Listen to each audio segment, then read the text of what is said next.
Bonjour professeur, alors à présent nous allons passer à un autre personnage. Il s'agit du scribe Hamès, premier mathématicien de l'histoire universelle. Alors tout d'abord, qui était le scribe Hamès et à quelle époque vivait-il, professeur?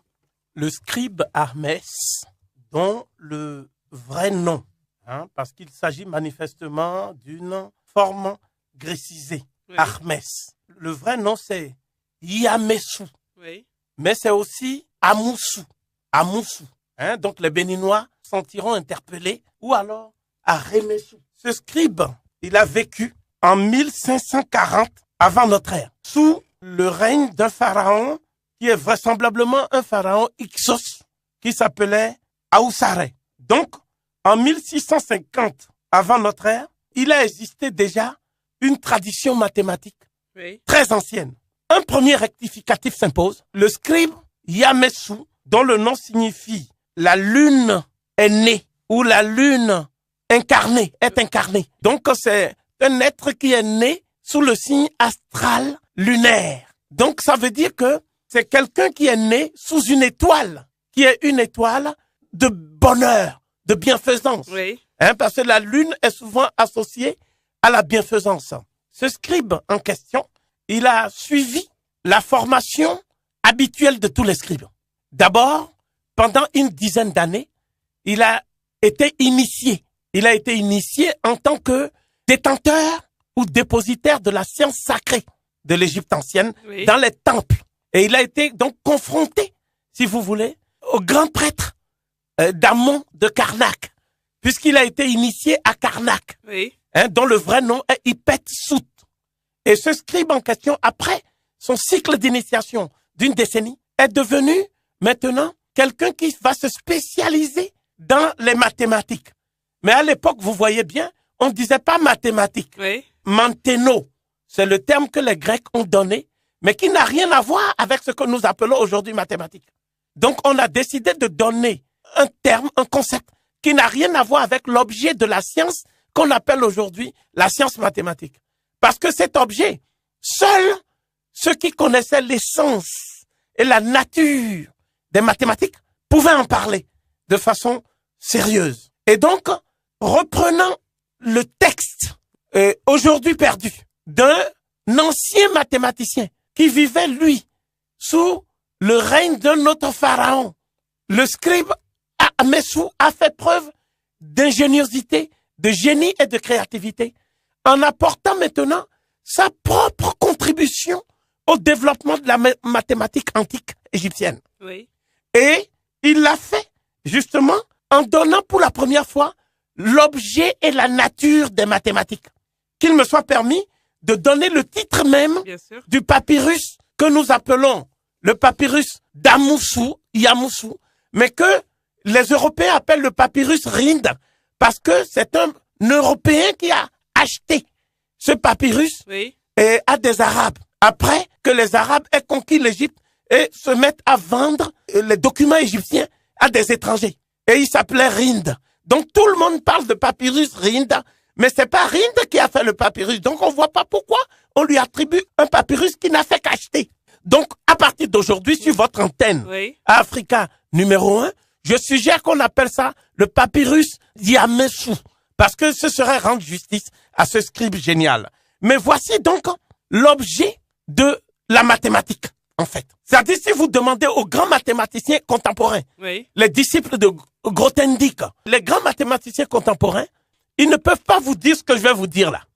Ce que je vais vous dire là, c'est le scribe Yamessou seul qui a pu le dire. Alors, quel est le titre qui donne en même temps l'objet des mathématiques? Le titre est le suivant. Il dit ceci. Il dit que c'est une méthode rigoureuse.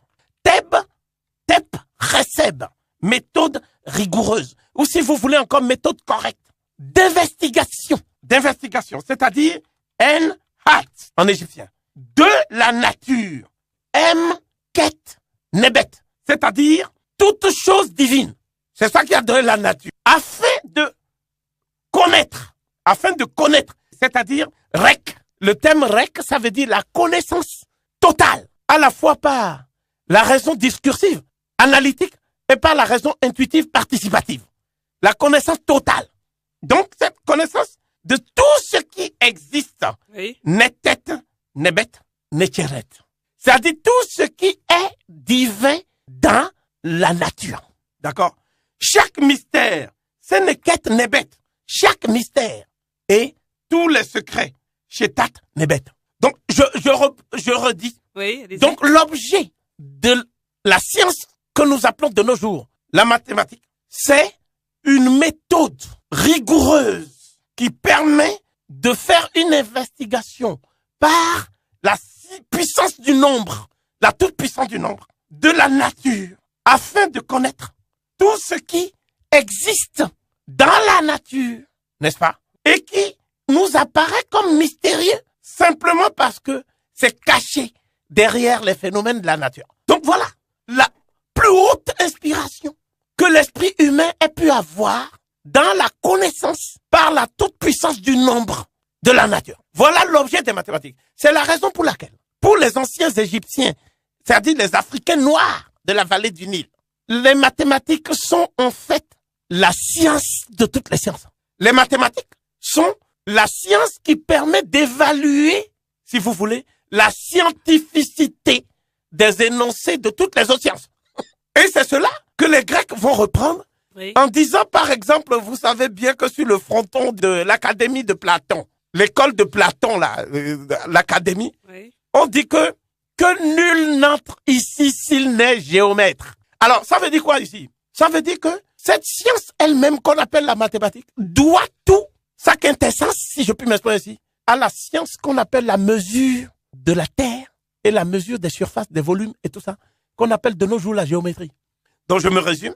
Oui. Les mathématiques sont, d'après le scribe africain noir, Yamessou, Amoussou, Aremessou, qui vivait en 1650 avant notre ère, sont la seule méthode rigoureuse qui permet d'utiliser la toute-puissance du nombre pour faire une investigation totale de la nature afin de connaître toutes les lois à travers ce qui existe, à travers les mystères qui se dérobent derrière ce qui existe et à travers les secrets qui sont à l'origine de ces mystères eux-mêmes. Voilà donc le projet de la science par excellence.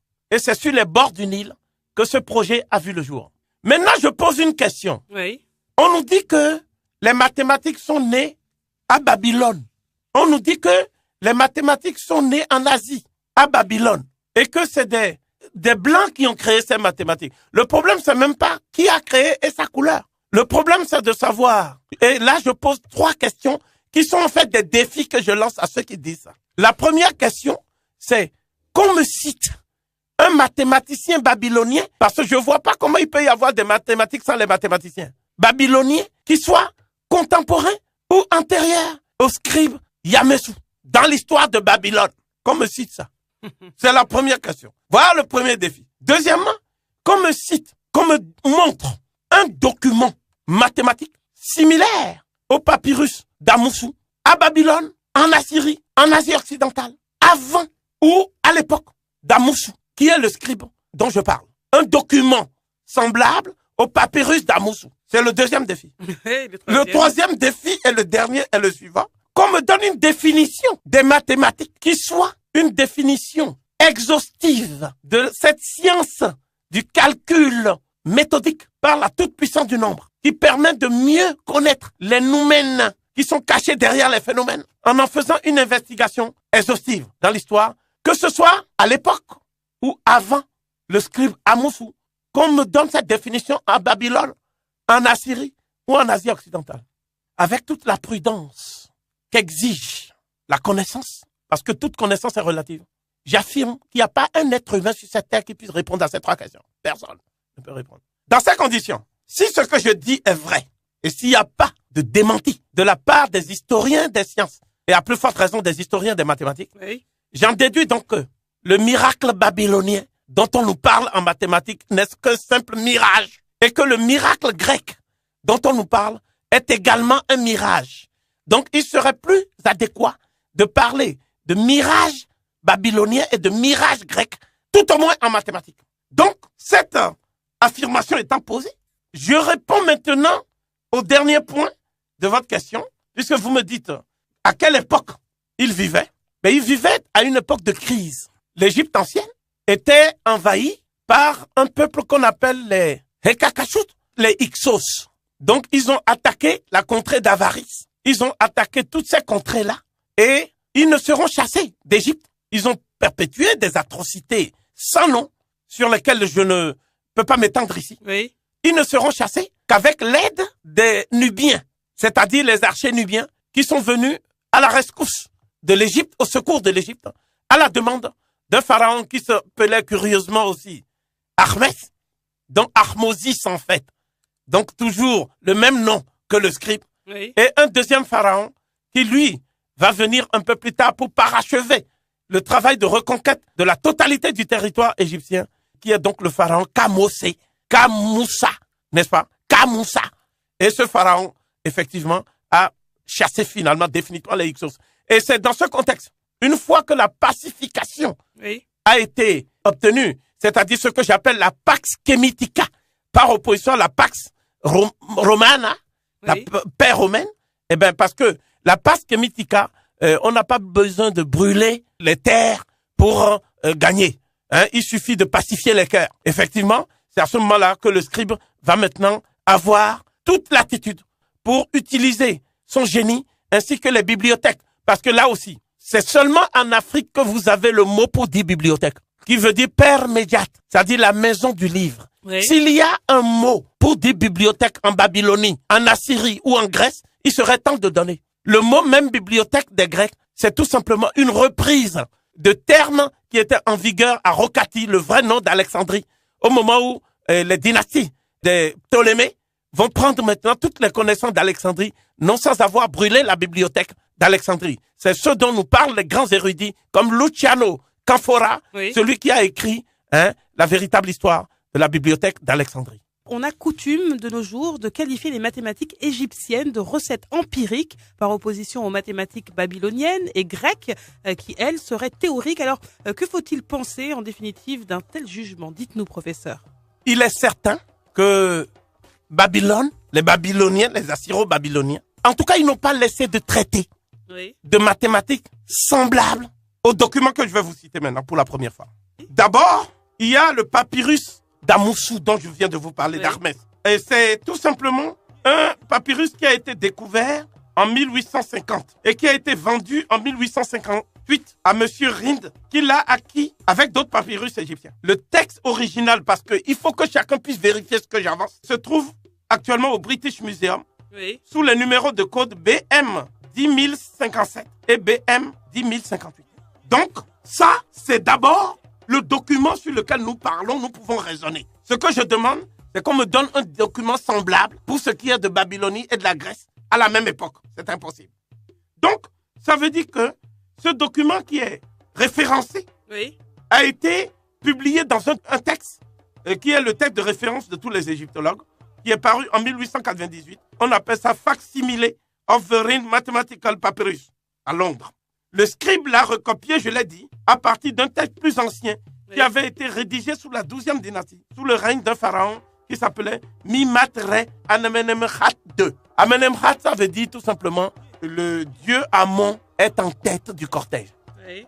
Ensuite, il y a le papyrus de Moscou, qui lui a été découvert près de la nécropole de Dra Abul Naga et qui a été vendu encore, mais cette fois-ci à un Russe, Oui. un égyptologue qui s'appelait Vladimir Golenichev, et ça a été vendu en 1893 dans la ville de Thèbes. Ce deuxième papyrus est enregistré sous le nom de code 4676 au musée Pouchkine des Beaux-Arts à Moscou. Puisque Niamankou nous parlait de Pouchkine, ben voilà, vous voyez, c'est au musée Pouchkine que ça se trouve actuellement. On tient habituellement l'ouvrage de Struve, qui est en allemand, qui est paru en 1930 pour l'édition de base de ce deuxième papyrus. Oui. Le troisième, c'est le papyrus de Kaoun, qui a été découvert en 1889 par Flinders Petrie. Mais la publication n'est intervenue que par Griffith, beaucoup plus tard en 1898 à Londres. Et le titre, c'est Hieratic Papyrus from Kaoun and Gurob. Ensuite, un autre document, le dernier, c'est le papyrus de Berlin, Oui. qui a été découvert en Haute-Égypte vers les années 1886. Et l'extrait de ce papyrus est conservé actuellement au musée de Berlin, c'est pour ça qu'on dit papyrus de Berlin, sous le numéro de code 6619. Il a été édité en 1900 par un auteur qui s'appelait Schackenberg. Donc, voilà.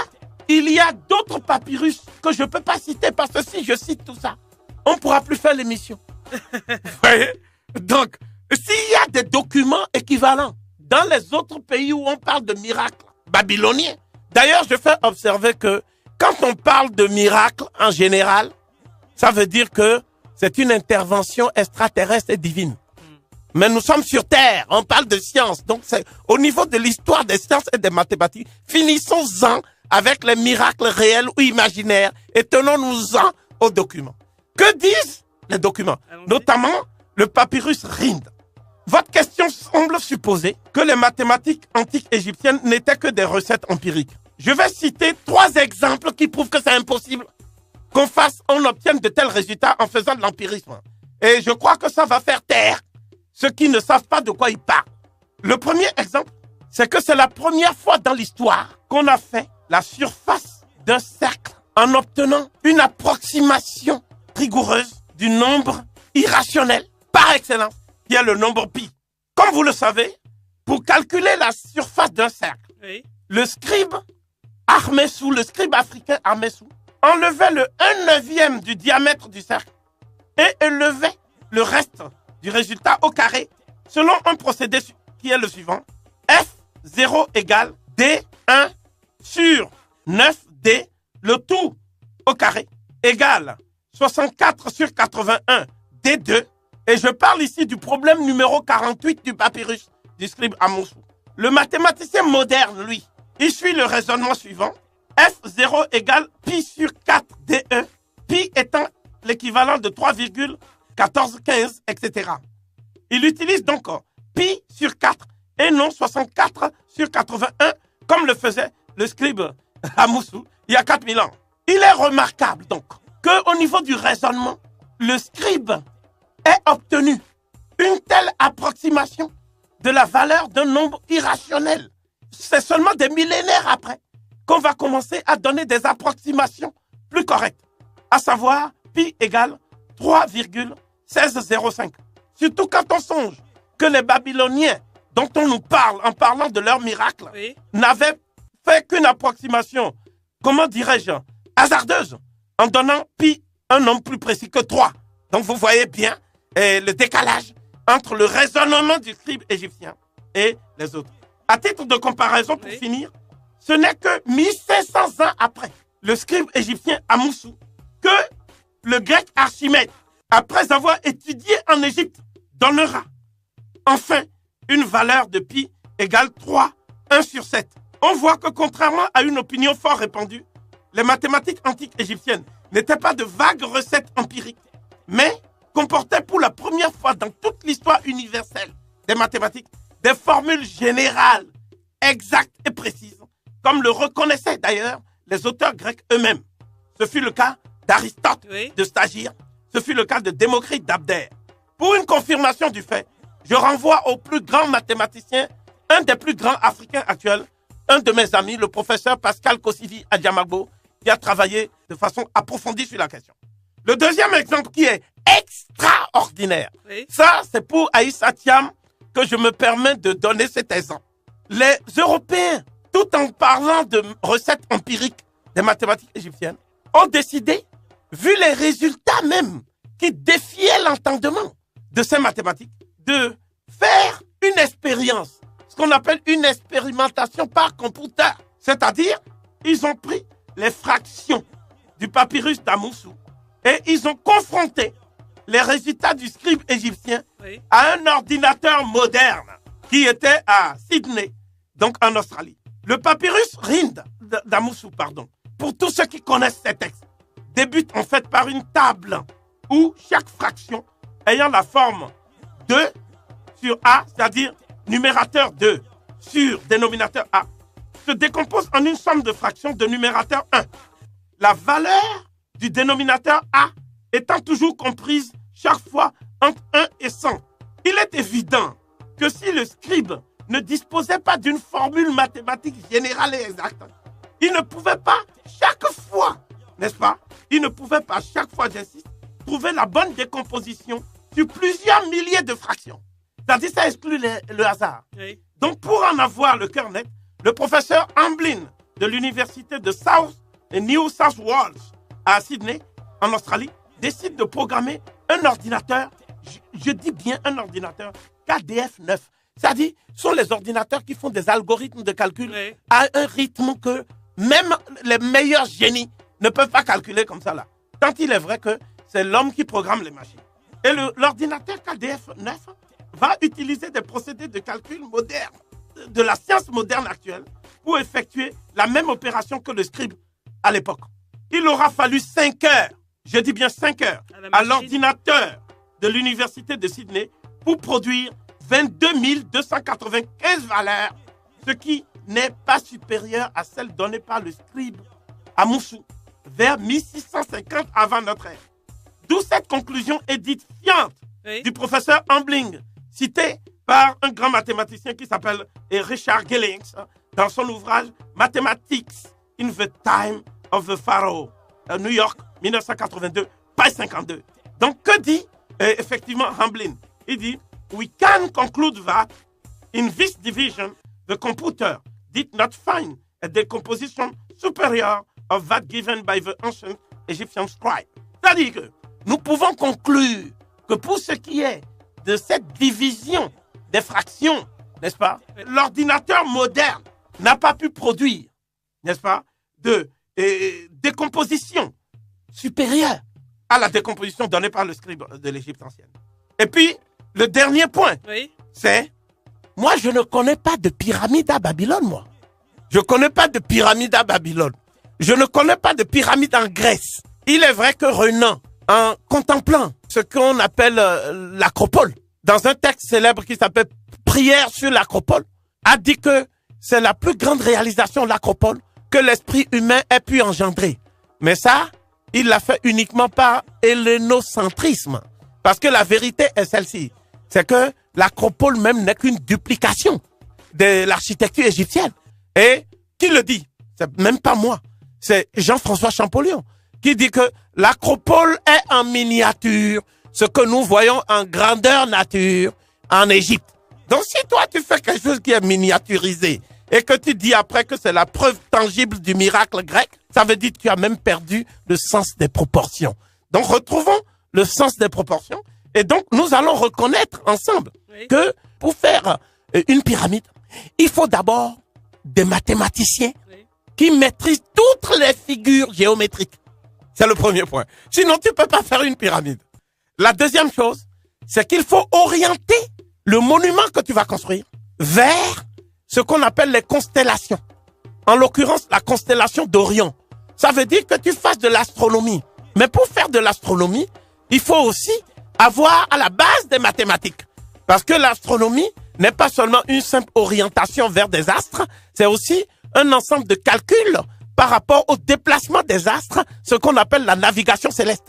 Donc, troisième chose, il faut de la mécanique, il faut du génie mécanique. Pour faire de la mécanique, il faut être mathématicien. Ça, c'est minimum quand même. Hein? C'est pas parce qu'on peut faire la traction de volume entier qu'on ne fait pas de calcul avant de faire cette traction de volume. Et puis, dernière chose, une chose capitale, c'est que tu ne peux même pas faire de dessin du plan de la pyramide si tu ne connais pas la technique de discrétisation et de pavage, qui est donc de l'ordre des mathématiques. C'est à la base de la mathématique, on appelle ça la métrologie. Donc voilà tout ce que maîtrisaient ces gens qui ont fait les pyramides. Et la pyramide qui est un objet neuronal. Et vous savez bien que toutes les grandes merveilles que l'UNESCO a dit que les grandes merveilles du monde, la première de toutes les merveilles, c'est la pyramide de Khufu. Khufu étant ce pharaon noir. Déjà même Cheikh Anta Diop l'a qualifié de pharaon de type camerounais. Hein? Tellement il est négroïde. Je crois même que moi-même qui parle là, j'étais pas aussi noir que Khufu. Vous voyez? Et Khufu, ce pharaon Khufu, il a fait une pyramide qui faisait plus de 5 millions de tonnes de pierre. Comment vous pouvez hisser 5 millions de tonnes de pierre? Comment vous pouvez faire la chambre sépulcrale de Khéops sans avoir des conceptions des mathématiques? Or, cette chambre, quand vous voyez comment elle est conçue, ça suppose donc la connaissance du théorème attribué à Pythagore. C'est-à-dire que le triangle dont on parle dans le théorème de Pythagore, n'est-ce pas? D'ailleurs, une autre chose qui doit être claire pour tout le monde. Oui. Le triangle attribué abusivement à Pythagore ne se trouve dans aucun livre de Pythagore. Pythagore n'a écrit aucun livre. On ne connaît pas un livre de Pythagore. Voilà. On lui attribue des spéculations métaphysiques et des connaissances dans tous les domaines, la diatonique musicale, etc. Mais il n'y a aucun livre. Hein? Bon, là, nous parlons de livres qui sont ceux des Égyptiens, le papyrus de Moscou et tout ça. Et c'est là où on va voir que dans le papyrus de Moscou, plusieurs millénaires avant la naissance même de Pythagore, je dis bien, plusieurs millénaires avant la naissance de Pythagore, son théorème était connu. Le carré de l'hypoténuse d'un triangle rectangle est égal à la somme des carrés des deux autres côtés. Donc ça, c'est la figure même du parallélépipède, etc., qui est de la chambre sépulcrale de la pyramide de Khufu, hein, ce noir Khufu, n'est-ce pas? Je prononce même à la sénégalaise, parce que eux ils disent Khufu. Non, Khufu, Khufu. Donc la figure de cette pyramide suppose donc la connaissance des millénaires avant, n'est-ce pas, du théorème attribué abusivement à Pythagore de Samos. On associe généralement le nom du scribe Hermès au célèbre papyrus mathématique Rind, qui est un document majeur de l'histoire des sciences. Alors, que contient en réalité ce célèbre papyrus, professeur?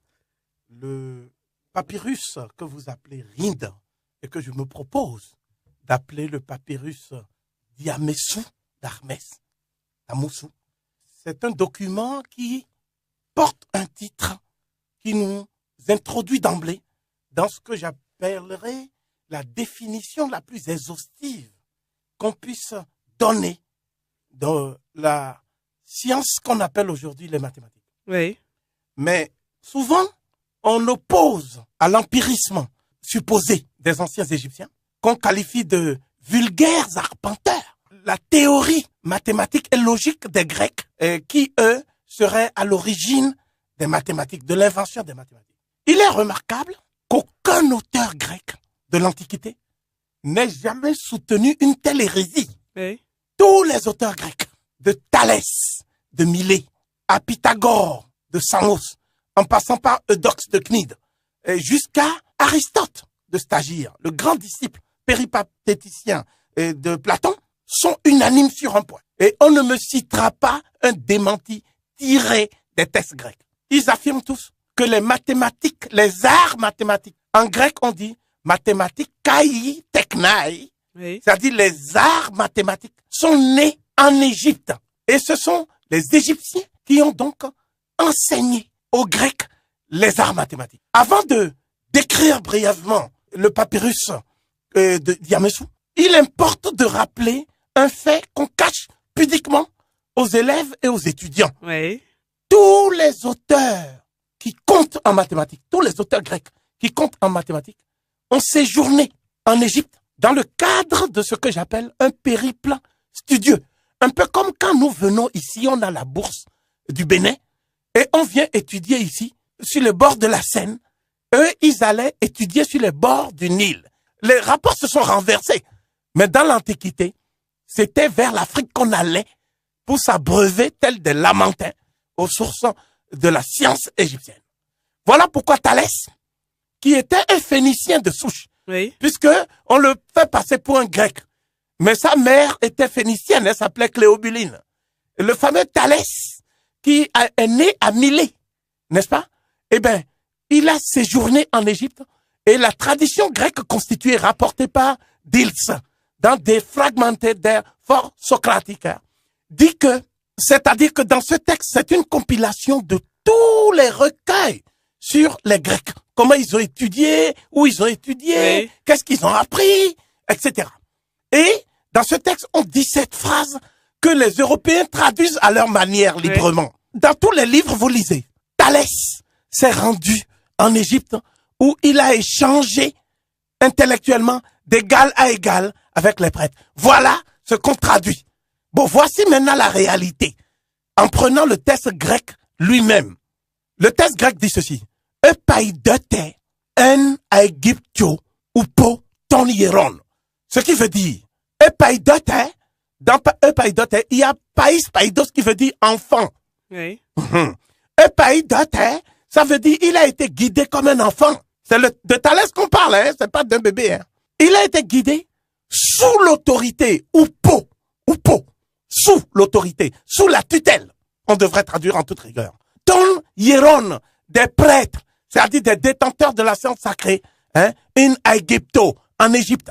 Donc je traduis, Thalès a été guidé, tel un enfant, vers la connaissance sous l'autorité des prêtres égyptiens. Est-ce que ce n'est pas clair? Donc on traduit mal exprès, parce qu'on sait que les profanes que nous sommes ne sont pas initiés au grec. Donc on fait des traductions biaisées, falsifiées. Quant à Eudoxe, il a séjourné en Égypte, et nous connaissons même ceux qui lui ont donné les sciences en Égypte, Eudoxe. Vous savez bien que une des principales découvertes d'Archimède, on a attribué ça à Eudoxe finalement. Oui. Mais Eudoxe lui-même était parti étudier là-bas. Quant à Pythagore, lui, il a étudié pendant 22 ans. Il a étudié à Memphis et il a étudié ensuite à Héliopolis un peu vers la fin. Et c'est là-bas qu'il a puisé toutes les connaissances mathématiques qu'on lui attribue indûment et dont on ne pourrait pas faire la preuve, n'est-ce pas? Pourquoi? Parce qu'il n'y a aucun livre signé Pythagore. Oui. Nous parlons de l'école pythagoricienne qui était à Crotone. Et il y avait des étudiants de Pythagore, oui. Parce qu'il avait créé une secte pythagoricienne une fois qu'il est revenu. D'ailleurs, cette secte détonnée par son caractère un peu égyptien. Hein? C'était de l'égyptomanie que faisait Pythagore finalement. Lorsqu'il est mort au milieu de ses derniers disciples, à Samos, là où il est né, Pythagore étant natif de Samos. Donc, le théorème qu'on lui attribue, c'est dans un papyrus qui est celui de Moscou. Mais le fait le plus intriguant, c'est que dans les papyrus eux-mêmes, on parle brièvement du papyrus Rhind, mais on ne dit pas ce qu'il y a dans le papyrus. On ne dit jamais ça pour l'édification des Européens.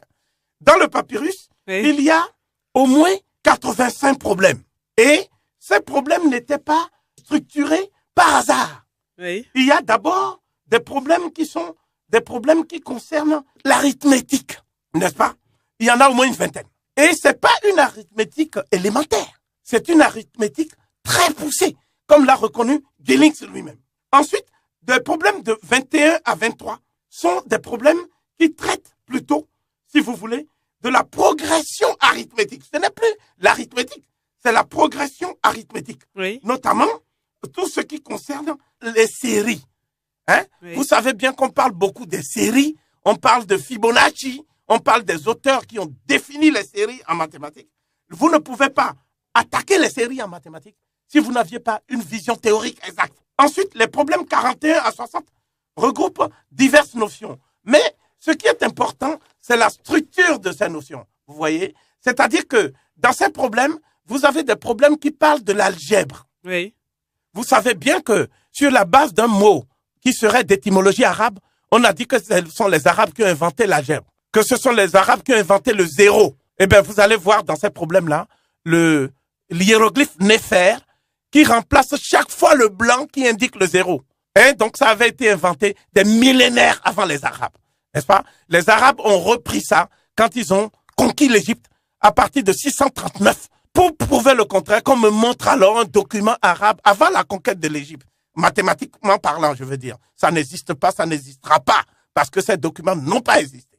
Donc, ce que je veux dire également, c'est que à partir du moment où vous avez aussi ce qu'on appelle un raisonnement général, c'est-à-dire, chaque fois que vous finissez une démonstration, vous dites, c'est bien ça, c'est validé, c'est acquis. Eh bien, ça veut dire que vous avez ce qu'on appelle la procédure démonstrative et heuristique. Hein? Donc, à la fin, on voit si vous avez bien suivi le raisonnement mathématique qui a été posé au départ.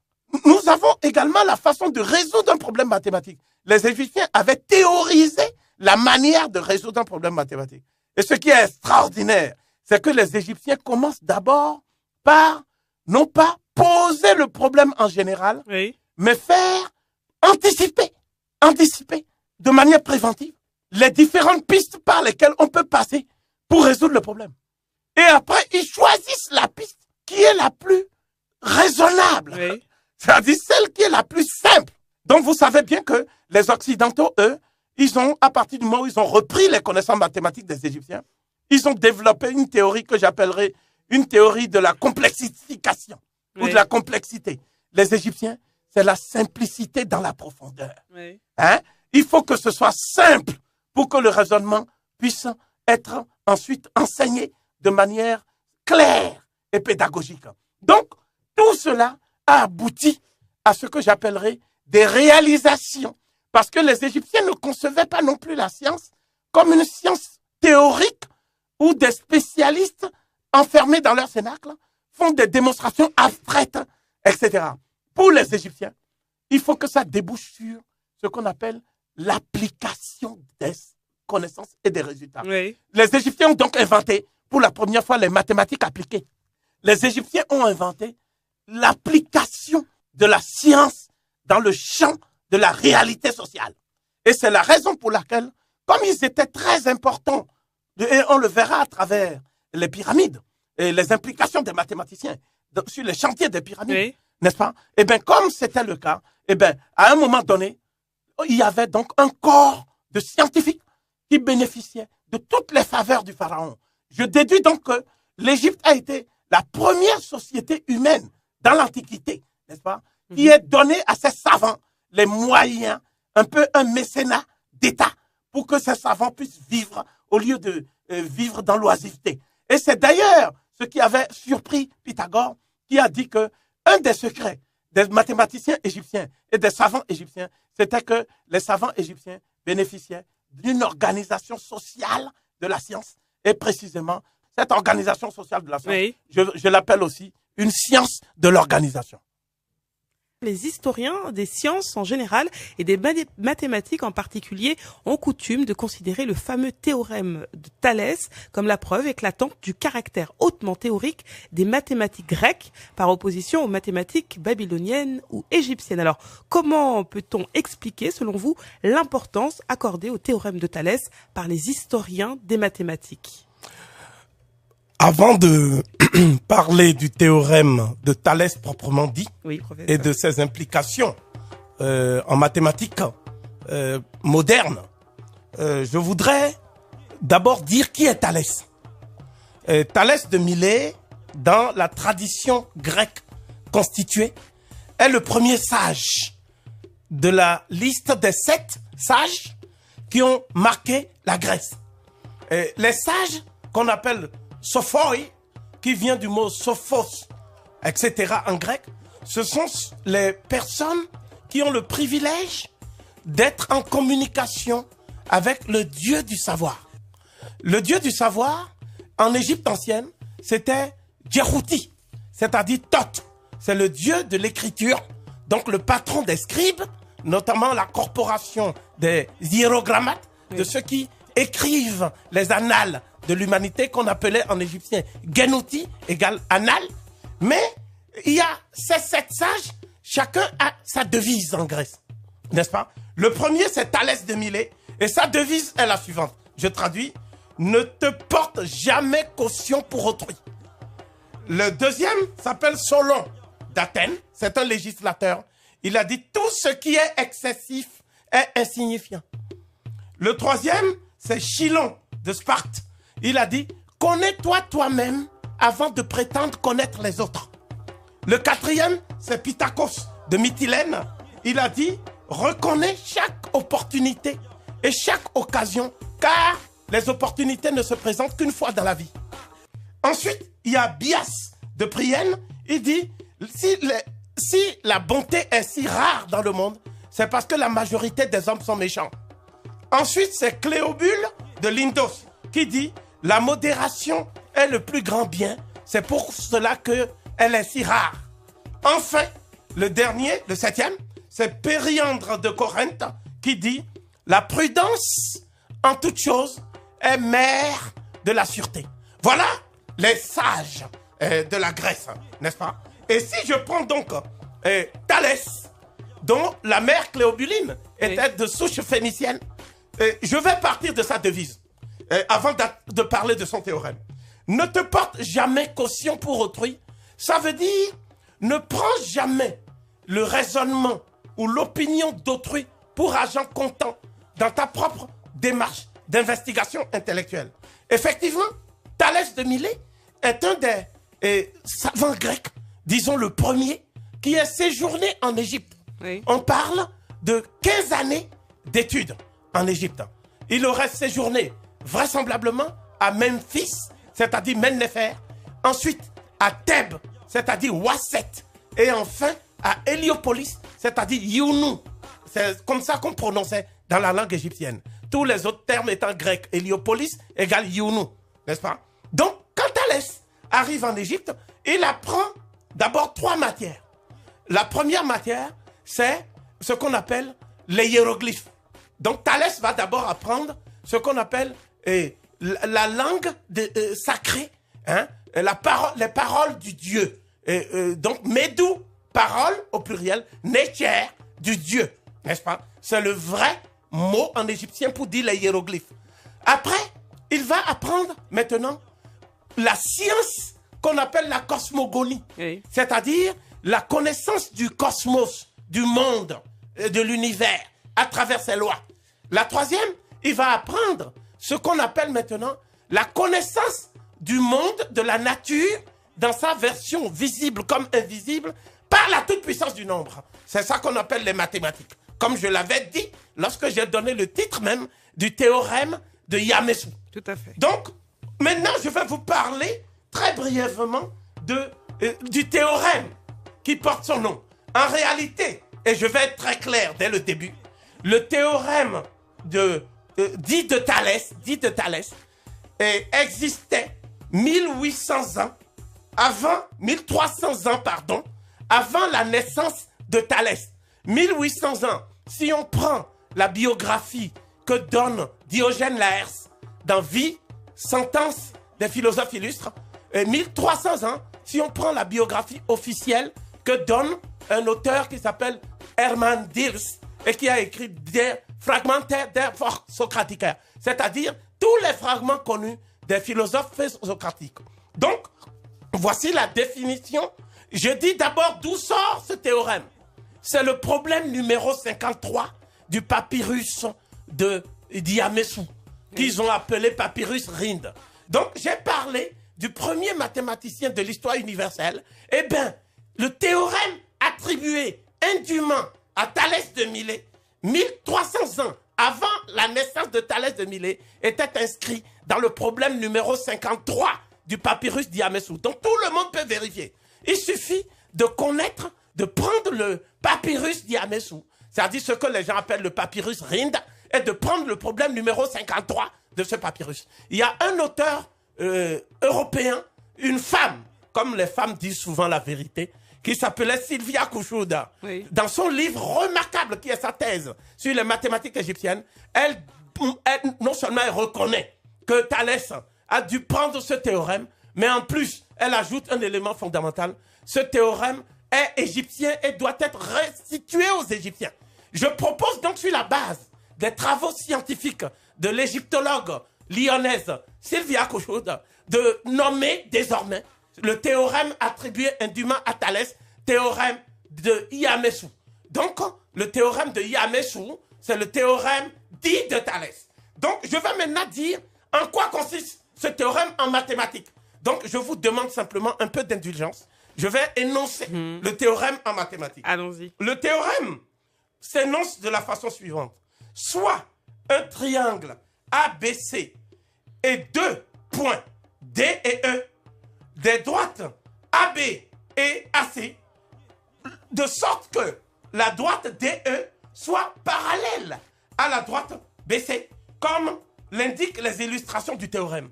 On a donc l'opération suivante.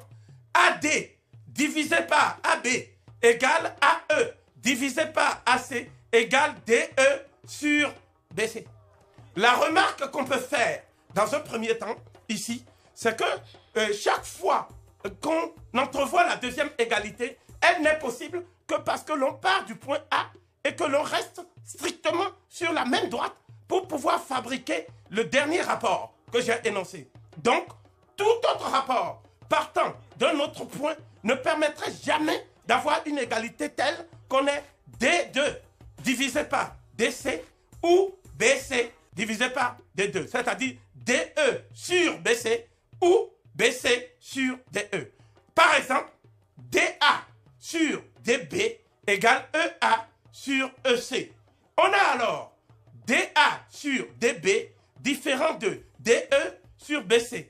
Ou alors DA sur DB différent de BC sur DE. Donc, je pouvais poursuivre. Donc, ce que je veux dire ici, oui, pour que tout le monde soit clair, même si on n'est pas mathématicien. Merci. C'est que quand vous prenez le théorème de Thalès, tel qu'il est énoncé, maintenant, ce qui est intéressant, c'est la manière dont on peut utiliser le théorème de Thalès. Il y a 3 possibilités pour un géomètre d'utiliser ça. Hein? Il y a la configuration standard où on voit le théorème avec le triangle sur sa base.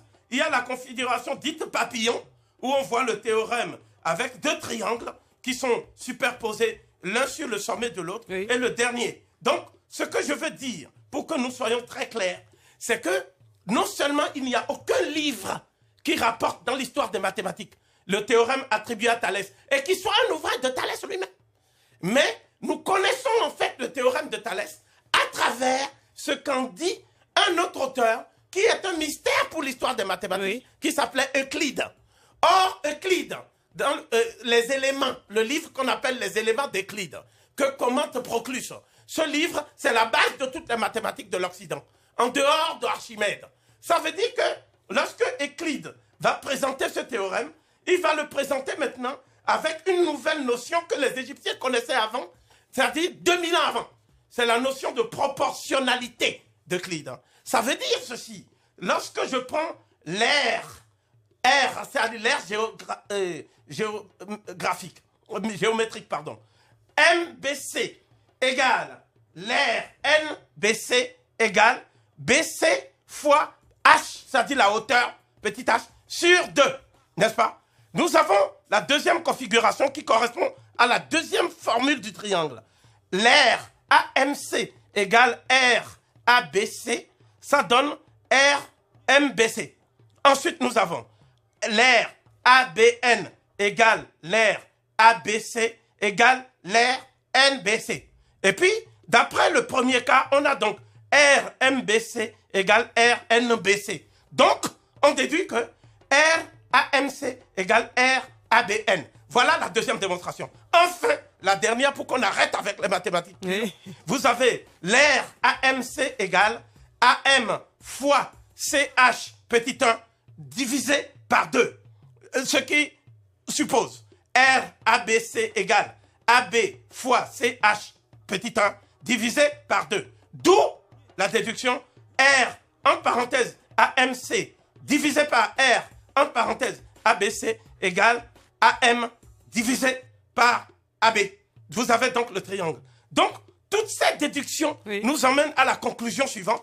C'est que lorsqu'on dit que Thalès a découvert ce théorème en faisant un exercice devant la pyramide d'Égypte, devant une pyramide d'Égypte, en fait, tous les scribes mathématiciens de l'Égypte ancienne, dont je vais vous parler des noms dans la prochaine séquence, savaient, et nous avons les preuves, 2000 ans avant la naissance de Thalès, que Thalès, pour pouvoir démontrer son théorème, en fait, on lui a attribué les procédés utilisés par les scribes d'Égypte. Ça veut dire que vous avez un triangle, le sommet c'est B, en bas c'est C, et l'autre point c'est D. Donc la demi-largeur de la base d'une pyramide. Et vous avez M, c'est le lieu d'où on fait la visée par rapport à l'ombre qui va se projeter de la pyramide elle-même. La longueur de l'ombre de la pyramide, à un moment donné ensoleillé de la journée, c'est-à-dire vers midi pile, au moment où le soleil est dans sa fixation zénitale, le scribe ou un de ses disciples, quelconque mathématicien, va donc projeter l'ombre de manière à ce qu'elle coïncide avec celle de la pyramide selon un schéma qui est celui-ci. CD égale 115 mètres, DM égale 163,4 mètres, AM égale 3,5 mètres, MN égale 1,8 mètres, correspondant à la taille du disciple qui fait la projection. Il effectue alors le raisonnement suivant, qui est rédigé en langage moderne pour que ce soit compréhensible pour tout le monde. Dans le triangle ABC, on a donc N, etc., qui correspond à AB, puis M qui correspond à AC. Ensuite, M, N sont parallèles à BC. d'après le théorème de Thalès, et je termine sur ça, on a donc AM sur AC égale AN sur AB égale MN sur BC. D'où 3,5 divisé par AC égale AN sur AB égale 1,8 sur BC, etc., etc. Ça veut dire donc ceci, et je conclue sur ça, la démonstration du théorème dit de Thalès, qui est en fait le théorème dit à Messou, et qui correspond au problème numéro 53 du papyrus dit à Messou, dans l'histoire humaine, le premier mathématicien de l'histoire universelle. Cette démonstration ne pouvait être faite de façon formelle et générale, en suivant des procédés, des mathématiques théoriques et non empiriques, qu'à partir de la démonstration que j'ai effectuée ce matin. Alors dans son ouvrage injustement méconnu intitulé Isis et Osiris, Plutarque énumère la liste non exhaustive des étudiants grecs qui ont effectué leur périple studieux en terre africaine d'Égypte pour s'initier auprès des savants noirs égyptiens au savoir qu'ils ont fait leur réputation. Alors parmi ces savants égyptiens, initiateurs et précurseurs dans les noms, sont occultés dans les encyclopédies et les manuels scolaires. Il y a de nombreux mathématiciens qui ont perpétué des siècles durant l'héritage du scribe Yamessou. Pouvez-vous lever un coin de voile sur l'identité de ces illustres continuateurs du scribe mathématicien Yamessou, professeur Jean-Charles Covy-Gomez? Je voudrais, avant de revenir sur l'identité des continuateurs du scribe Yamessou, formuler deux propositions générales qui serviront, pour ainsi dire, de fil conducteur à notre séquence du jour et à toutes celles qui vont suivre. Oui. Première proposition, les Nubiens et les Égyptiens de l'Antiquité, auxquels l'humanité entière est redevable de son initiation précoce aux sciences, aux lettres et aux arts, étaient des Noirs africains caractérisés et se sont représentés comme tels sur les monuments qu'ils ont légués durant des millénaires à la postérité. Oui. Deuxième proposition, les savants en général et les mathématiciens noirs de l'Égypte pharaonique en particulier, qui ont honoré à la suite du scribe Yamessou le génie humain, étaient également les initiateurs, les éducateurs et les tuteurs des étudiants grecs, donc des néophytes blancs grecs, qui ont entrepris pendant des siècles de Thalès de Milet, le fondateur de l'école dite de Milet des physiciens, à Aristote de Stagire, le grand philosophe encyclopédiste. Et ils ont tous entrepris le périple studieux au pays des pharaons, sur les bords du Nil. Au nombre des savants mathématiciens noirs qui ont poursuivi à partir de 1650 avant notre ère, qui ont approfondi et enrichi et jusqu'à 525 avant notre ère, date de la fin de l'indépendance du peuple égyptien, l'œuvre du scribe Yamessou, on peut citer à titre indicatif quelques figures injustement occultées dans nos manuels scolaires, dans le manuel scolaire de nos enfants de nos jours.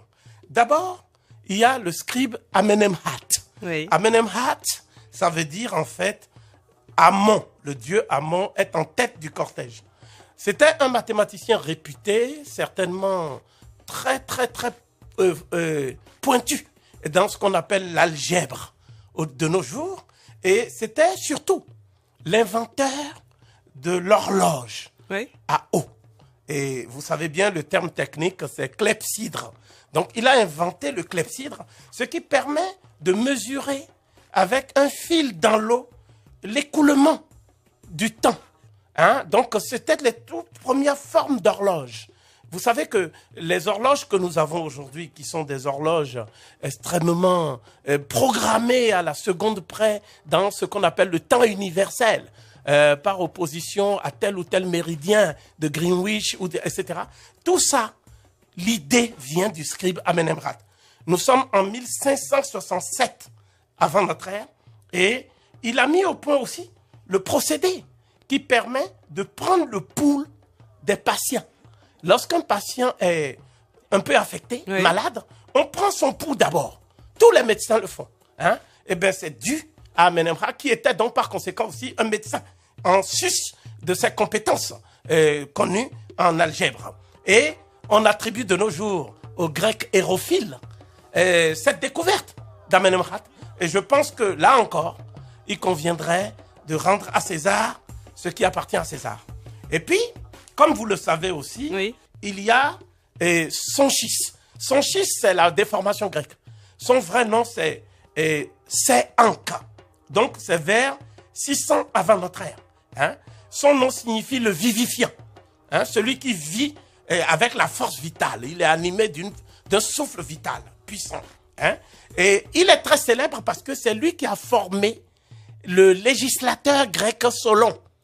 Quand Solon est arrivé à Saïs, c'est-à-dire la localité de Saou, en Égypte, n'est-ce pas? Oui. Il a rencontré ce maître, ce savant, ce détenteur de la science des lois, et qui s'appelait donc Anka. Et lui, c'est lui qui a formé donc Solon. Et d'ailleurs, si vous lisez un des dialogues de Platon, c'est lui qui parle, c'est un des prêtres qui parle à Solon.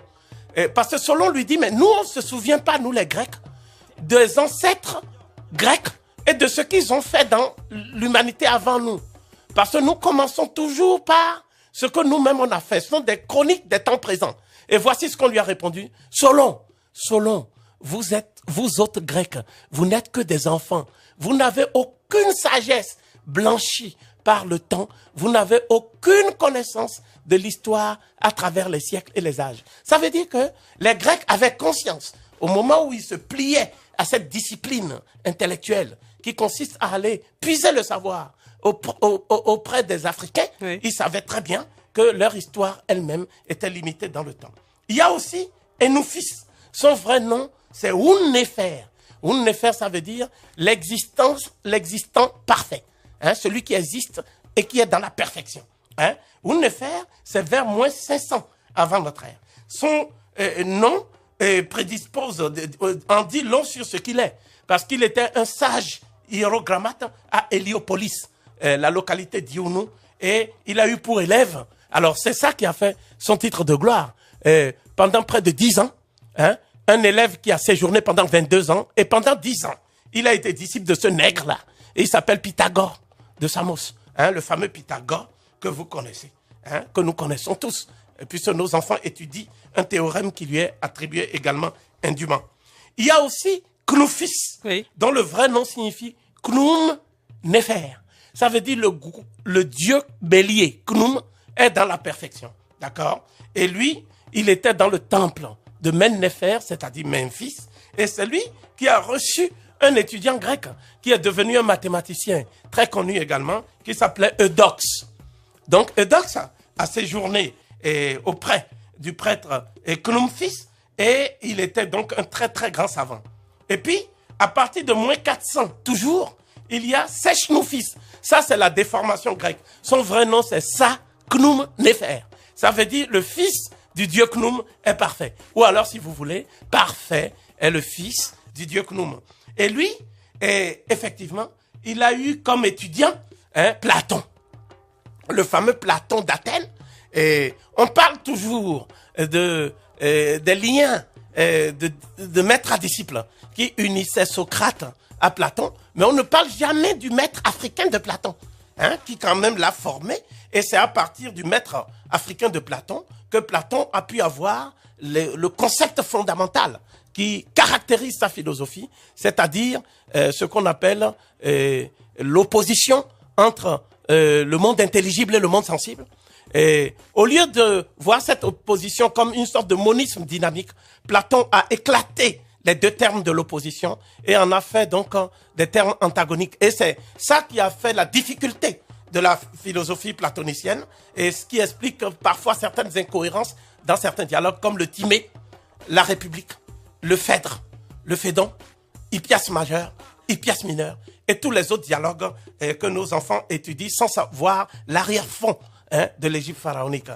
Quoi qu'il en soit, il y avait aussi Pamenès, oui. Dont ça c'est des formations grecques. Le vrai nom, c'est Pa-Amouna ou Pa-Moana. Si vous êtes en Afrique centrale, il faut l'appeler Pa-Moana. Si vous êtes Douala, il faut l'appeler Pa-Mouna. Oui. N'est-ce pas? Alors lui, c'est moins 380.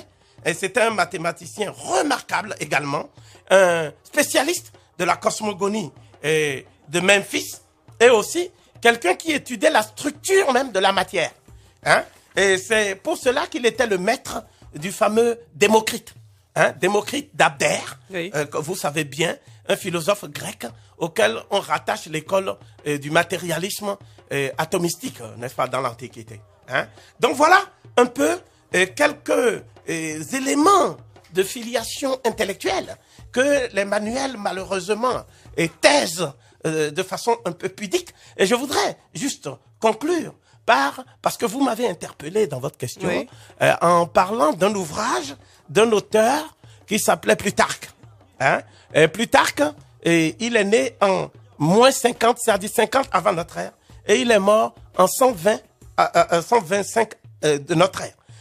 C'est-à-dire Plutarque, c'est son traité. Dans le traité, il dit ceci. Je le cite. Hein? Il est admis que les plus brillants des sages et des philosophes de la Grèce ont séjourné en Égypte, dans l'école de Thèbes, dans l'école d'Héliopolis ou dans l'école de Memphis. C'est ce qu'attestent unanimement les plus sages d'entre les Grecs eux-mêmes, Solon, Thalès, Platon, Eudoxe, Pythagore et encore quelques-uns que je ne peux citer. Lycurgue lui-même. Ils voyagèrent tous et ils ont eu des discussions avec les prêtres du pays. On dit notamment que Eudoxe fut instruit par Kounoufis de Memphis, Solon par Sonchis de Saïs, Pythagore par Eunoufis d'Héliopolis. Pythagore surtout, plein d'admiration et de reconnaissance pour ces prêtres à qui il avait inspiré le même sentiment de reconnaissance et d'admiration, imita jusqu'au plagiat leur langage énigmatique et mystérieux et enveloppa ses propres dogmes du voile de l'allégorie égyptienne. La plupart des préceptes dits pythagoriciens ne diffèrent en rien de ce qu'on appelle généralement en hiéroglyphes les inscriptions de la sagesse pharaonique. Donc voilà un élément déterminant qui montre que déjà dans l'Antiquité, un auteur comme Plutarque avait effectivement rafraîchi la mémoire de ses compatriotes sur ce qui était connu de tous. Et il n'est donc pas étonnant que mademoiselle Dominique Valbel, qui est la présidente, disons, celle qui dirige la Société française d'égyptologie, dont le professeur Obenga est lui-même membre, n'est-ce pas? Et le professeur Obenga est membre de la Société française d'égyptologie, ainsi que l'égyptologue Gilbert Ngom. Voilà ce qu'elle dit, voilà ce qu'elle écrit à propos de Platon. Elle écrit ceci: le contenu des dialogues de Platon et les allusions récurrentes qu'il y fait à l'Égypte sont les meilleures preuves de l'influence qu'ont effectivement eu les sciences et les religions égyptiennes sur l'élaboration de la pensée philosophique de Platon. Alors, si vous deviez nous recommander un ouvrage aux auditeurs qui nous écoutent et qui sont de plus en plus nombreux à nous appeler pendant vos séquences, un ouvrage dédié à l'histoire de l'Égypte pharaonique, quel serait cet ouvrage, professeur? Je prends de cours, je sais. Vous savez, il n'y a pas un seul ouvrage. Il y en a au moins 4 que je me permettrai de recommander parce que ça permet de connaître 4 aspects de la pensée pharaonique et du génie de cette pensée. Le premier, c'est principes généraux de l'écriture sacrée égyptienne. C'est un ouvrage de Jean-François Champollion. Et Champollion a déchiffré les hiéroglyphes, pour les modernes en tout cas, et les contemporains que nous sommes, le 14 septembre 1822. Et dans cet ouvrage, qui est maintenant un peu rare, mais qui se trouve dans toutes les bibliothèques bien fournies, n'est-ce pas? Il expose dans sa leçon inaugurale de la chaire d'égyptologie au Collège de France. Le Collège de France, c'était le collège fondé par François Ier. Et Champollion était le premier égyptologue à s'installer dans une chaire d'égyptologie. Et dans cet ouvrage, il reconnaît que la civilisation égyptienne n'eût pas été cette civilisation merveilleuse sans le génie de l'Afrique tropicale. Donc je pense qu'il faut lire ça pour bien comprendre et voir que ce ne sont pas les Noirs qui disent ça. Le deuxième ouvrage, c'est la civilisation de l'Égypte pharaonique de l'égyptologue Domas, Oui. et François Domas. Et François Domas, dans cet ouvrage, il y a un chapitre merveilleux intitulé « La naissance de l'humanisme dans l'Égypte ancienne ». Donc c'est là où on voit que l'Afrique n'est pas seulement le berceau de l'humanité. L'Afrique, à travers l'Égypte pharaonique, fut, d'après l'érudition bouleversante de François Domas, un des égyptologues les plus honnêtes qui nous a été donné de lire, n'est-ce pas? C'est également le berceau de l'humanisme. Le troisième ouvrage, Oui. c'est celui du professeur Cheikh Anta Diop, Bien entendu. qui est donc la Bible. La Bible. Donc vous êtes un disciple? Je suis un des continuateurs de Cheikh Anta Diop. Et Cheikh Anta Diop, c'est mon père spirituel. C'est-à-dire, depuis 30 ans, je m'honore, n'est-ce pas, d'explorer sous tous les angles d'attaque possibles et les pistes fécondes qu'il a laissées à l'humanité dans le cadre de la réconciliation de l'humanité avec elle-même. Il ne s'agit pas seulement de l'Afrique, Oui. c'est de l'humanité qu'il est question. Et cet ouvrage, c'est Nations nègres et cultures, de l'antiquité nègre égyptienne aux problèmes culturels de l'Afrique noire d'aujourd'hui. C'est le livre que tout noir et tout être humain soucieux des origines de l'humanité actuelle doit lire s'il ne veut pas mourir inculte. Je n'aurai pas l'insolence ou l'outrecuidance de dire mourir idiot. Et le dernier livre, c'est celui de mon maître à penser, Oui. le professeur Théophile Obenga. Le professeur Obenga est l'actuel chef de file de l'école africaine d'égyptologie et chacun sait les liens de fraternité qui nous unissent dans ce travail de reconnaissance africaine. Et ce livre est le suivant, L'Afrique dans l'Antiquité, Égypte pharaonique, Afrique noire. C'est un livre merveilleux, c'est un classique qui est paru en 1973 Oui. à la veille du colloque d'égyptologie du Caire dont nous avions déjà parlé. Tout à fait. Et qui, lui, a eu lieu en 1974. Voilà les 4 ouvrages par lesquels les auditeurs pourraient démarrer la quête, n'est-ce pas, de reconnexion avec les sources du génie africain. Et je ne saurais trop remercier Aïssa Thiam et tous les auditeurs pour leur fidélité et pour leur déférence. Merci beaucoup, professeur. À très bientôt sur Antenne Merci Africaine numéro beaucoup, 1. Aïssa. Merci.